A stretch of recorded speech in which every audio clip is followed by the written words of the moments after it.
47,000 ரூபாய் மாணவ செல்வங்களுக்கு வழங்க இருக்கிறார். சிறு துளிதான் பெருவெள்ளம் என்று சொல்வார்கள். அவருடைய உதவிகள் இப்பொழுது வழங்குவதற்கு முன்னர் சட்டமன்ற உறுப்பினர் அன்புக்குரிய ஏஎம்ஏ பிரபாகர் ராஜா அவர்கள் தன்னுடைய வாழ்த்துறையை வழங்கி நிதியுதவியை துவங்கி வைப்பார்கள்.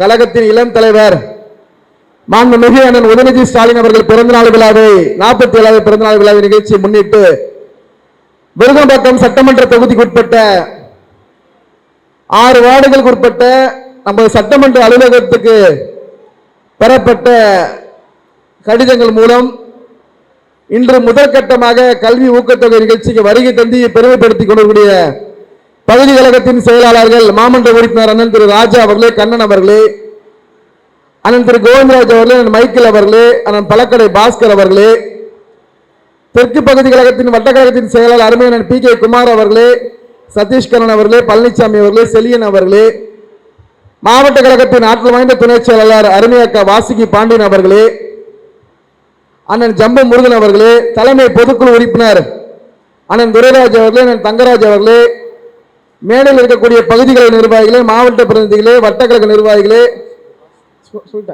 இளைஞரணி நிர்வாகிகளே, மாமன்ற உறுப்பினர் அருமை சகோதரி அக்கா ரத்னா லோகேஷ் அவர்களே, தலைமை கழக பேச்சாளர் அண்ணன் அரங்கநாதன் அவர்களே, அண்ணன் பூக்கடை பழனிசாமி அவர்களே, வந்திருக்கூடிய மாணவ செல்வங்களே, பெற்றோர்களே, உங்கள் அனைவருக்கும் என் வணக்கத்தை உறுத்தாக்கிக் கொள்கிறேன். பேசிய பகுதி கழக செயலாளர்கள் நம் மாண்புமிகு தமிழகத்தின் முதலமைச்சர் இந்த மாணவ சமுதாயத்திற்கு என்னெல்லாம் திட்டங்களை செய்திருக்கிறார் என்று சொன்னார்கள். குறிப்பாக இந்த அரங்கத்தில் இருக்கக்கூடியவர்கள் தனியார் பள்ளி வழங்கிக் கொண்டிருக்கிறோம். ஏனென்றால் அரசு பள்ளியை பொறுத்தவரை எந்த ஒரு ஃபீஸையும் வாங்குறதில்லை. இன்னைக்கு நம்முடைய அரசு பள்ளிகளை பொறுத்தவரை தொடர்ந்து பல்வேறு வளர்ச்சி திட்டங்கள் மூலம் தனியார் பள்ளிக்கு ஈடாக முன்னேற்றம் செய்து கொண்டிருக்கிறது நமது அரசாங்கம். இன்னைக்கு மாநிலமே நம்ம தமிழகத்தின் முதலமைச்சர் இந்தியா மட்டுமல்ல உலகமே வியந்து பார்க்கக்கூடிய அளவுக்கு காலையில் வரக்கூடிய பிரைமரி ஸ்கூல் மாணவர்களுக்கு இந்தியா பெருமைக்கூடிய அளவுக்கு 21 லட்சம் மாணவர்களுக்கு காலை உணவு திட்டம் என்ற ஒரு திட்டத்தை கொண்டு வந்த இந்தியாவில் ஒரே முதலமைச்சர் நமது முதலமைச்சர். அதே போல் படிச்சு அரசு சேர்ந்த அந்த மாணவிகளுக்கும் மாணவர்களுக்கும் மாசம் 1000 ரூபாய். நான் கூட நினைப்பேன் இந்த 1000 ரூபாய் அவங்களுக்கு என்ன ஆகிட போகுது, இதை போய் முதலமைச்சர் அறிவிக்கிறாரு, இதுக்கு போல் நிறைய ரோடு போடலாம், பார்க்கை டெவலப் பண்ணலாம், மக்களுக்கு பல பில்டிங்கை கட்டி கொடுக்கலாம், பல ஸ்கீம் செய்யலாம். இந்த திட்டத்தை என் முதலமைச்சர் செய்யற நானே யோசிச்சிருக்கிறேன். ஆனால் அந்த திட்டத்திற்கு ஒரு உதாரணமா நானே ஒரு மாணவி உதவி செஞ்சிருக்கிறேன். என்னுடைய வீட்டுக்கு விஜயபுரத்துல ஒரு தாயார் வந்தாங்க. என் பிள்ளைக்கு லேப்டாப் வாங்கி தர தாங்கன்னு கேட்டாங்க. அந்த லேப்டாப்போட 630 ரூபாய். என்ன பார்த்தாங்க, செய்ய முடிஞ்சது செஞ்சேன். எத்தனை பேர் முடியும்? அந்த குழந்தை 3 வாரம் லேபுக்கே அலோவ் பண்ணலையா லேப்டாப் போட்டதுனால. முதலமைச்சர் நீ பெற்றோர்கிட்டையும் கையேந்து நீ படிச்சு அரசு கல்வியில் சேர்ந்தா மாசம் 1000 ரூபாய் புதுமை திட்டம், தமிழ் புதல் திட்டம் தந்திருக்கிறார். இப்படி மாணவ சமுதாய மக்களுக்கு ஆட்சியில் இருந்தாலும் இல்லைனாலும் தொடர்ந்து நன்மை செய்யக்கூடிய ஒரே இயக்கம் திமுக. இன்னைக்கு ஒன்றிய அரசு என்ன பண்ண வருது? நீட் தேர்வுன்னு கொண்டு வந்து நம் மாணவர்களின் மருத்துவ குணம். இன்னைக்கு அடுத்து என்ன பண்ணுது? பேசுகின்ற மொழி, குழந்தை பிறந்தனா அம்மா அப்பா என்று அன்போடு அழிக்க நம்ம பேசக்கூடிய மொழியை நம்மளுடைய தாய்மொழி தமிழ் மொழி, உலகத்திலே மூத்த மொழி நம் தமிழ் மொழியை அழிப்பதற்கு ஒன்றிய அரசு பல திட்டங்களை போடுவதற்கு அதை எதிர்த்து குரல் கொடுக்கக்கூடிய ஒரே முதலமைச்சர் நம்ம முதலமைச்சர் இருக்கிறார். இன்னைக்கு மாணவர்களுக்கு என்ன வேணும்? அடிப்படையா தமிழ்நாட்டில் பேசுறது தமிழ் மொழி வேணும். வேர்ல்டு லெவல்ல இந்தியா லெவலில் பேசுறதுக்கு இங்கிலீஷ் மொழி போதும், மாற்று கருத்து கிடையாது.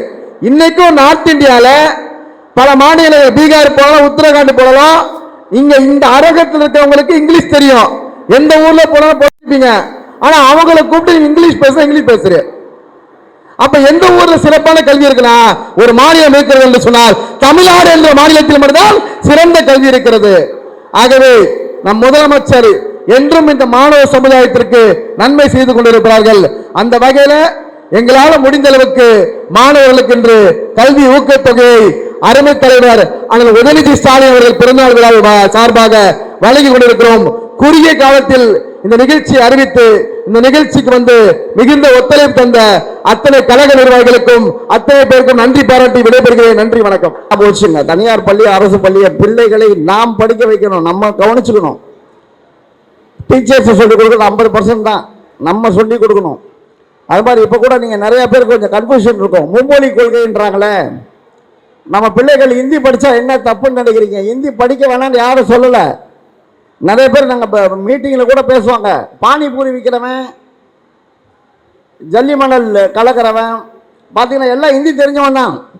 ஹிந்தி எந்த மொழியும் அவனை உயர்த்திடாது. எதுக்கு சொல்கிறாங்கன்னா, ஒரு மொழி, அந்த மொழியில் அதிகப்படியான புத்தகங்கள், உலக அறிவு எல்லாம் எந்த மொழியில் மொழிபெயர்க்கப்பட்டிருக்கிறதோ அந்த மொழியை கற்றுக்கணும்னு. அது ஆங்கிலம், நமக்கு தாய்மொழி தமிழ்.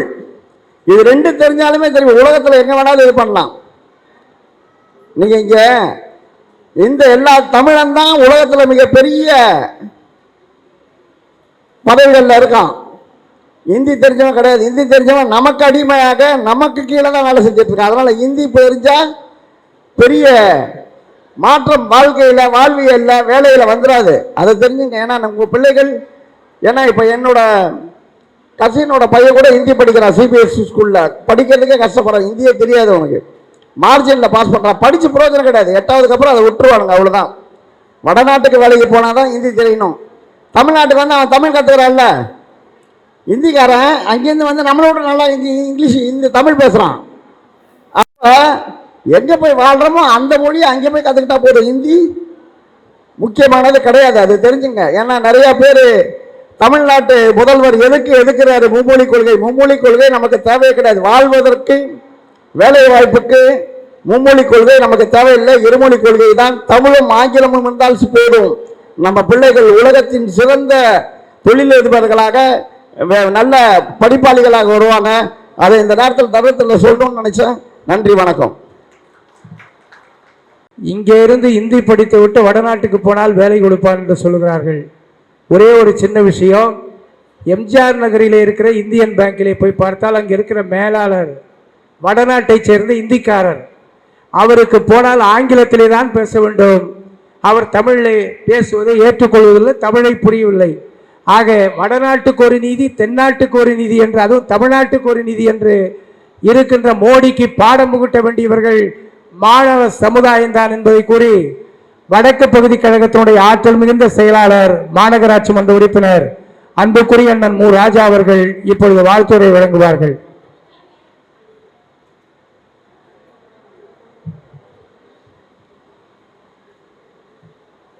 இளைஞர்களின் எழுச்சியினார் தமிழகத்தின் முதலமைச்சருக்கு உற்ற செயல் வீரராய், தமிழகத்தின் துணை முதலமைச்சராய் விளங்கி கொண்டிருக்கின்ற உதயநிதி ஸ்டாலின் அவருடைய பிறந்தநாள் விழா கூட்ட தலைவர், நமது விருகை சட்டமன்ற உறுப்பினர் ஏஎம்வி பிரபாகர் ராஜா அவர்களே, இந்நிகழ்வில் சிறப்புரையாற்றி சென்றிருக்கின்ற பகுதி கழக செயலாளர் கண்ணன் அவர்களே, இந்நிகழ்வில் கலந்து கொண்டிருக்கின்ற வடக்கு தெற்கு மாவட்ட கழக, மாநில கழக, ஒட்டுமொத்த திராவிட முன்னேற்ற கழகம் என்னும் பூஞ்சோலையின் சொந்தக்காரர்களே, வருகை தந்திருக்கின்ற பயனாளிகளே, உங்கள் அனைவருக்கும் வணக்கத்தினை தெரிவித்துக் கொண்டு, இந்த நிகழ்வில் சட்டமன்ற உறுப்பினர் அவர்களால் வழங்கப்படுகின்ற கல்வி உதவித்தொகை, இந்த கல்வி உதவித்தொகையினால் உங்களுடைய வருங்காலத்தில் நிகழ்கின்ற உங்கள் குழந்தைகளின் கல்வி நிலையை உயர்த்துவதற்காக, ஊக்குவிப்பதற்காக வருடந்தோறும் வழங்கப்படுகின்ற ஒரு நிகழ்ச்சி. இந்த நிகழ்ச்சியினை மத்திய அரசு இன்று கல்வி கொள்கையை கையில் எடுத்து, ஏற்கனவே தமிழகத்தில் 1930 ஆண்டுகளிலும் அதே போன்று 65வது ஆண்டிலும் அதே போன்று 86வது ஆண்டிலும் பல்வேறு நேரங்களில் இந்தியை திணிக்கின்ற நிகழ்ச்சியாக வாடிக்கையாக கொண்டு இந்தி பேசாத மாநிலங்களில் அந்த மொழியை திணித்து அவர்களுடைய தாய்மொழியான இந்தியை இந்தியாவெங்கும் பரப்பிட வேண்டும் என்ற ஒரு முனைப்போடு செயல்படுத்தி கொண்டிருக்கின்றார்கள். ஆனால் இந்த முறை திராவிட மாடல் நாயகனுடைய